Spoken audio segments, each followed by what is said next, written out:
ओम शांति। 11 अगस्त 2025 के ईश्वरीय महावाक्य है। पहले सुनते हैं मुरली के मुख्य पॉइंट्स। बाबा ने कहा, पढ़ाई से ऐसी अवस्था बनानी है जिसमें आत्मा पूरी तरह पवित्र, विकर्म मुक्त और निर्लेप हो जाए। Hear no evil, see no evil. कानों और आंखों से कोई पाप ग्रहण न करना, यही पवित्रता की सबसे बड़ी युक्ति है। बाबा ने कहा, 84 जन्मों के पूरे चक्र को बुद्धि में घुमाते रहना, जिससे विकर्म करते जाएं और आसुरीपन समाप्त हो जाए। कछुए, सर्प, भ्रमरी आदि के दृष्टांत असल में बाबा द्वारा दिए गए हैं, जिन्हें लोग भक्ति में गाते रहते हैं। सतयुग में वस्त्र, वातावरण, शरीर सब निर्मल, स्वच्छ और दिव्य होते हैं, कोई मैल या अशुद्धि नहीं। सर्वगुण संपन्न बनने के साथ साथ किसी एक विशेषता में विशेष रूप से प्रभावशाली बनकर सेवा में आगे बढ़ना है। अब सुनते हैं मुरली को विस्तार से। मुरली का सार। मीठे बच्चे, तुम्हें पढ़ाई से अपनी कर्मातीत अवस्था बनानी है, साथ साथ पतित से पावन बनाने का रास्ता भी बताना है, रूहानी सर्विस करनी है। प्रश्न, कौन सा मंत्र याद रखो तो पाप कर्मों से बच जाएंगे? उत्तर, बाप ने मंत्र दिया है, hear no evil, see no evil. यही मंत्र याद रखो। तुम्हें अपनी कर्मेंद्रियों से कोई पाप नहीं करना है। कलयुग में सबसे पाप कर्म ही होते हैं, इसलिए बाबा यह युक्ति बताते हैं, पवित्रता का गुण धारण करो, यही नंबर 1 गुण है। ओम शांति। बच्चे किसके सामने बैठे हैं? बुद्धि में जरूर चलता होगा कि हम पतित पावन सर्व के सद्गति दाता अपने बेहद के बाप के सामने बैठे हैं। भल ब्रह्मा के तन में हैं तो भी याद उनको करना है। मनुष्य कोई सर्व की सद्गति नहीं कर सकते। मनुष्य को पतित पावन नहीं कहा जाता। बच्चों को अपने को आत्मा समझना पड़े। हम सब आत्माओं का बाप वह है। वह बाप हमको स्वर्ग का मालिक बना रहे हैं। यह बच्चों को जानना चाहिए और फिर खुशी भी होनी चाहिए। यह भी बच्चे जानते हैं, हम नरकवासी से स्वर्गवासी बन रहे हैं। बहुत सहज रास्ता मिल रहा है। सिर्फ याद करना है और अपने में दैवी गुण धारण करने हैं। अपनी जांच रखनी है। नारद का मिसाल भी है। यह सब दृष्टांत ज्ञान के सागर बाप ने ही दिए हैं। जो भी सन्यासी आदि दृष्टांत देते हैं, वह सब बाप के दिए हुए हैं। भक्ति मार्ग में सिर्फ गाते रहते हैं। कछुए का, सर्प का, भ्रमरी का दृष्टांत देंगे, परंतु खुद कुछ भी नहीं कर सकते। बाप के दिए हुए दृष्टांत भक्ति मार्ग में फिर रिपीट करते हैं। भक्ति मार्ग है ही पास्ट का। इस समय जो प्रैक्टिकल होता है उसका फिर गायन होता है। भल देवताओं का जन्मदिन अथवा भगवान का जन्मदिन मनाते हैं, परंतु जानते कुछ भी नहीं है। अभी तुम समझते जाते हो। बाप से शिक्षा लेकर पतित से पावन भी बनते हो और पतितों को पावन बनाने का रास्ता भी बताते हो। यह है तुम्हारी मुख्य रूहानी सर्विस। पहले पहले कोई को भी आत्मा का ज्ञान देना है। तुम आत्मा हो, आत्मा का भी किसको पता नहीं। आत्मा तो अविनाशी है। जब समय होता है आत्मा शरीर में आकर प्रवेश करती है तो अपने को घड़ी घड़ी आत्मा समझना है। हम आत्माओं का बाप परम पिता परमात्मा है, परम टीचर भी है। यह भी हरदम बच्चों को याद रहना चाहिए, यह भूलना नहीं चाहिए। तुम जानते हो अब वापिस जाना है। विनाश सामने खड़ा है। सतयुग में दैवी परिवार बहुत छोटा होता है। कलयुग में तो कितने ढेर मनुष्य हैं, अनेक धर्म, अनेक मतें हैं। सतयुग में यह कुछ भी होता नहीं। बच्चों को सारा दिन बुद्धि में यह बातें लानी है। यह पढ़ाई है ना। उस पढ़ाई में तो कितने किताब आदि होते हैं। हर एक क्लास में नए नए किताब खरीद करने पड़ते हैं। यहाँ तो कोई भी किताब व शास्त्रों आदि की बात नहीं, इसमें तो एक ही बात, एक ही पढ़ाई है। यहाँ जब ब्रिटिश गवर्नमेंट थी, राजाओं का राज्य था, तो स्टैम्प में भी राजा रानी के सिवाय और कोई का फोटो नहीं डालते थे। आजकल तो देखो भक्त आदि जो भी होकर गए हैं, उनकी भी स्टैम्प बनाते रहते हैं। इन लक्ष्मी नारायण का राज्य होगा तो चित्र भी एक ही महाराजा महारानी का होगा। ऐसे नहीं जो पास्ट देवताएं होकर गए हैं उनके चित्र मिट गए हैं, नहीं, पुराने ते पुराने देवताओं का चित्र बहुत दिल से लेते हैं, क्योंकि शिव बाबा के बाद नेक्स्ट हैं देवताएं। यह सब बातें तुम बच्चे धारण कर रहे हो औरों को रास्ता बताने, यह है बिल्कुल नई पढ़ाई। तुमने ही यह सुनी थी और पद पाया था और कोई नहीं जानते। तुमको राजयोग परमपिता परमात्मा सिखला रहे हैं। महाभारत लड़ाई भी मशहूर है। क्या होता है सो तो आगे चल देखेंगे। कोई क्या कहते, कोई क्या कहते। दिन प्रतिदिन मनुष्यों को टच होता जाता है। कहते भी हैं वर्ल्ड वार लग जाएगा। उससे पहले तुम बच्चों को अपनी पढ़ाई से कर्मातीत अवस्था प्राप्त करनी है। बाकी असुरों और देवताओं की कोई लड़ाई नहीं होती है। इस समय तुम ब्राह्मण संप्रदाय हो, जो फिर जाकर दैवी संप्रदाय बनते हो, इसलिए इस जन्म में दैवी गुण धारण कर रहे हो। नंबर 1 दैवी गुण है पवित्रता का। तुम इस शरीर द्वारा कितने पाप करते आए हो। आत्मा को ही कहा जाता है पाप आत्मा। आत्मा इन कर्मेंद्रियों से कितने पाप करती रहती है। अब हियर नो इविल किसको कहा जाता है? आत्मा को। आत्मा ही कानों से सुनती है। बाप ने तुम बच्चों को स्मृति दिलाई है कि तुम आदि सनातन देवी देवता धर्म वाले थे। चक्र खाकर आए, अब फिर तुमको वही बनना है। यह मीठी स्मृति आने से पवित्र बनने की हिम्मत आती है। तुम्हारी बुद्धि में है हमने कैसे 84 का पार्ट बजाया है। पहले पहले हम यह थे, यह कहानी है ना। बुद्धि में आना चाहिए 5000 वर्ष पहले हम सो देवता थे। हम आत्मा मूल वतन की रहने वाली हैं। आगे यह जरा भी ख्याल नहीं था। हम आत्माओं का वह घर है, वहां से हम आते हैं पाठ बजाने। सूर्यवंशी चंद्रवंशी बने। अभी तुम ब्रह्मा की संतान ब्राह्मण वंशी हो। तुम ईश्वरीय औलाद बने हो। ईश्वर बैठ तुमको शिक्षा देते हैं। यह सुप्रीम बाप, सुप्रीम टीचर, सुप्रीम गुरु भी है। हम उनकी मत से सब मनुष्यों को श्रेष्ठ बनाते हैं। मुक्ति जीवन मुक्ति दोनों श्रेष्ठ हैं। हम अपने घर जाएंगे, फिर पवित्र आत्माएं आकर राज्य करेंगी। यह चक्र है ना, इसको कहा जाता है स्वदर्शन चक्र। यह ज्ञान की बात है। बाप कहते हैं तुम्हारा यह स्वदर्शन चक्र रुकना नहीं चाहिए। फिरते रहने से विकर्म विनाश हो जाएंगे। यह तुम इस रावण पर जीत पा लेंगे। पाप मिट जाएंगे। अब स्मृति आई है सिमरण करने के लिए। ऐसे नहीं माला बैठ सिमरण करनी है। आत्मा में अंदर ज्ञान है जो तुम बच्चों को और भाई बहनों को समझाना है। बच्चे भी मददगार तो बनेंगे ना। तुम बच्चों को ही स्वदर्शन चक्रधारी बनाता हूँ। यह ज्ञान मेरे में है, इसलिए मुझे ज्ञान का सागर मनुष्य सृष्टि का बीज रूप कहते हैं।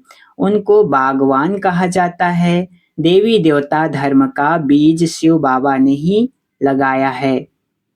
अभी तुम देवी देवता बन रहे हो। यह सारा दिन सिमरण करते रहो तो भी तुम्हारा बहुत कल्याण है। दैवी गुण भी धारण करने हैं, पवित्र भी बनना है। स्त्री पुरुष दोनों इकट्ठे रहते पवित्र बनते हो। ऐसा धर्म तो होता नहीं। निवृत्त मार्ग वाले तो वह सिर्फ पुरुष बनते हैं। कहते हैं ना, स्त्री पुरुष दोनों इकट्ठे पवित्र रह नहीं सकते, मुश्किल है।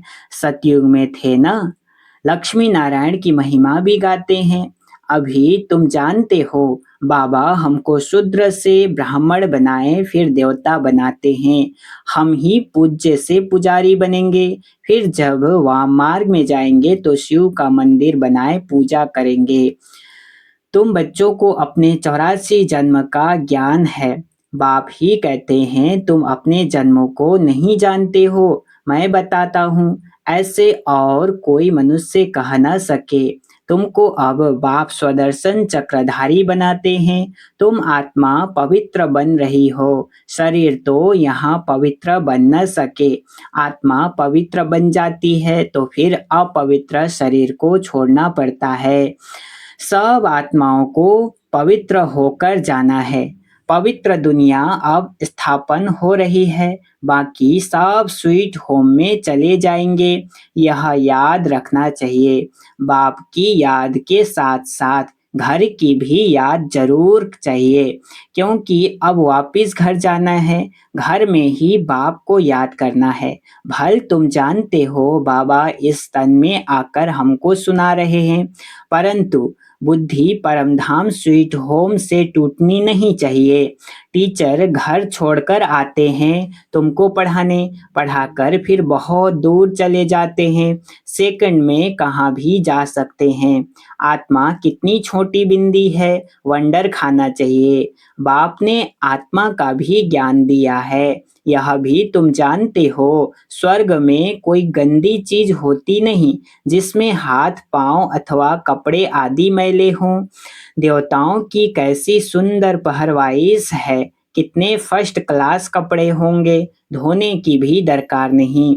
इनको देखकर कितनी खुशी होनी चाहिए। आत्मा जानती है भविष्य 21 जन्म हम यह बनेंगे, बस देखते रहना चाहिए।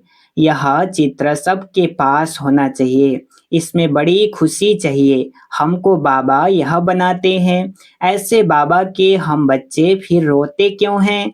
हमको कोई फिक्र थोड़े ही होना चाहिए। देवताओं के मंदिर में जाकर महिमा गाते हैं, सर्वगुण संपन्न अच्युतम केशवम, कितने नाम बोलते जाते हैं। यह सब शास्त्रों में लिखा हुआ है, जो याद करते हैं। शास्त्रों में किसने लिखा? शास्त्रों में किसने लिखा? व्यास ने। या कोई नए नए भी बनाते रहते हैं। ग्रंथ आगे बहुत छोटा था, हाथ से लिखा हुआ, अभी तो कितना बड़ा बना दिया है, जरूर एडिशन किया होगा। अब गुरु नानक तो आते ही हैं धर्म की स्थापन करने, ज्ञान देने वाला तो एक ही है। क्राइस्ट भी आते हैं सिर्फ धर्म की स्थापना करने के लिए। जब सब आ जाते हैं फिर तो वापिस जाएंगे। घर भेजने वाला कौन? क्या क्राइस्ट? नहीं, वह तो भिन्न नाम रूप में तमो प्रधान अवस्था में हैं। सतो रजो तमो में आते हैं ना। इस समय सब तमो प्रधान है, सबकी जड़जड़ीभूत अवस्था है ना। पुनर्जन्म लेते लेते इस समय सब धर्म वाले आकर तमो प्रधान बने हैं। अब सबको वापिस जाना है जरूर, फिर से चक्र फिरना चाहिए। पहले नया धर्म चाहिए जो सतयुग में था। बाप ही आकर आदि सनातन देवी देवता धर्म की स्थापना करते हैं। फिर विनाश भी होना है, स्थापना विनाश फिर पालना। सतयुग में एक ही धर्म होगा। यह स्मृति आती है ना, सारा चक्र स्मृति में लाना है। अभी हम 84 का चक्र पूरा कर वापिस घर जाएंगे। तुम बोलते चलते स्वदर्शन चक्रधारी हो, तुम बोलते चलते हो स्वदर्शन चक्रधारी हैं। वह फिर कहते कृष्ण को स्वदर्शन चक्र था, उनसे सबको मारा, उनसे सबको मारा। अकासुर बकासुर आदि के चित्र दिखाए हैं, परंतु ऐसी कोई बात है नहीं। तुम बच्चों को अभी स्वदर्शन चक्रधारी बनकर रहना है, क्योंकि स्वदर्शन चक्र से तुम्हारे पाप कटते हैं, आसुरीपना खत्म होता है। देवताओं और असुरों की लड़ाई तो हो न सके। असुर है कलयुग में, देवताएं हैं सतयुग में, बीच में है संगम युग। शास्त्र है ही भक्ति मार्ग के, ज्ञान का नाम निशान नहीं। ज्ञान सागर एक ही बाप है सबके लिए, सिवाय बाप के कोई भी आत्मा पवित्र बन वापिस जा नहीं सकती। पाठ जरूर बजाना है, तो अब अपने 84 के चक्र को भी याद करना है। हम अभी सतयुगी नए जन्म में जाते हैं, ऐसा जन्म फिर कभी नहीं मिलता। शिव बाबा फिर ब्रह्मा बाबा, लौकिक पारलौकिक और यह है अलौकिक बाबा। इस समय की ही बात है, इनको अलौकिक कहा जाता है। तुम बच्चे उस शिव बाबा को सिमरण करते हो, ब्रह्मा को नहीं। भल ब्रह्मा के मंदिर हैं, मंदिर में जाकर पूजा करते हैं। वह भी तब पूजते हैं जब सूक्ष्म वतन में संपूर्ण अव्यक्त मूर्त हैं। यह शरीरधारी पूजा के लायक नहीं है, यह तो मनुष्य है ना। मनुष्य की पूजा नहीं होती। ब्रह्मा को दाढ़ी दिखाते हैं तो मालूम पड़े यह यहाँ का है। देवताओं को दाढ़ी होती नहीं। यह सब बातें बच्चों को समझा दी है। तुम्हारा नाम बाला है, इसलिए तुम्हारा मंदिर भी बना हुआ है।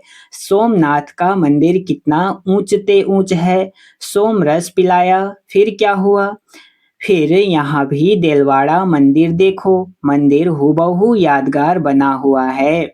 नीचे तुम तपस्या कर रहे हो, ऊपर में है स्वर्ग। मनुष्य समझते हैं स्वर्ग कहाँ ऊपर में है। मंदिर में भी नीचे स्वर्ग कैसे बनाए, तो ऊपर छत में बना दिया है। बनाने वाले कोई समझते नहीं हैं, बड़े बड़े करोड़पति हैं, उन्हों को यह समझाना है। तुमको अभी ज्ञान मिला है तो तुम बहुतों को दे सकते हो। अच्छा, मीठे मीठे सिकिलधे बच्चों प्रति माता पिता बाप दादा का याद प्यार और गुड मॉर्निंग। रूहानी बाप की रूहानी बच्चों को नमस्ते। हम रूहानी बच्चों की रूहानी माता पिता बाप दादा को याद प्यार और गुड मॉर्निंग। नमस्ते नमस्ते नमस्ते, शुक्रिया बाबा शुक्रिया। धारणा के लिए मुख्य सार है, पहला पॉइंट, अंदर से आसुरी पने को समाप्त करने के लिए चलते फिरते स्वदर्शन चक्रधारी होकर रहना है। सारा चक्र स्मृति में लाना है। दूसरा, बाप की याद के साथ साथ बुद्धि परमधाम घर में भी लगी रहे। बाप ने जो स्मृतियां दिलाई हैं, उनका सिमरण कर अपना कल्याण करना है। वरदान आज का, सर्वगुण संपन्न बनने के साथ साथ किसी एक विशेषता में विशेष प्रभावशाली भव। सर्वगुण संपन्न बनने के साथ साथ किसी एक विशेषता में विशेष प्रभावशाली भव। विस्तार, जैसे डॉक्टर्स जनरल बीमारियों की नॉलेज तो रखते ही हैं, लेकिन साथ साथ किसी बात की विशेष नॉलेज में नामी ग्रामी भी हो जाते हैं। ऐसे आप बच्चों को सर्वगुण संपन्न तो बनना ही है, फिर भी एक विशेषता को विशेष रूप से अनुभव में लाते, सेवा में लाते आगे बढ़ते चलो। जैसे सरस्वती को विद्या की देवी, लक्ष्मी को धन की देवी कहकर पूजते हैं, ऐसे अपने में सर्वगुण संपन्न सर्वगुण सर्वशक्तियां होते भी एक विशेषता में विशेष रिसर्च कर स्वयं को प्रभावशाली बनाओ। स्लोगन है, विकारों रूपी सांपों को सहजयोग की सैया बना दो तो सदा निश्चिंत रहेंगे। विकारों रूपी सांपों को सहजयोग की सैया बना दो तो सदा निश्चिंत रहेंगे। अव्यक्त इशारे, सहज योगी बनना है तो परमात्मा प्यार के अनुभवी बनो। जब मन ही बाप का है तो फिर मन कैसे लगाएं, प्यार कैसे करें, यह प्रश्न ही नहीं उठ सकता, क्योंकि सदा लवलीन रहते हैं, प्यार स्वरूप मास्टर प्यार के सागर बन गए तो प्यार करना नहीं पड़ता, प्यार का स्वरूप हो गए। जितना जितना ज्ञान सूर्य की किरणें व प्रकाश बढ़ता है, उतना ही ज़्यादा प्यार की लहरें उछलती हैं। अच्छा, ओम शांति।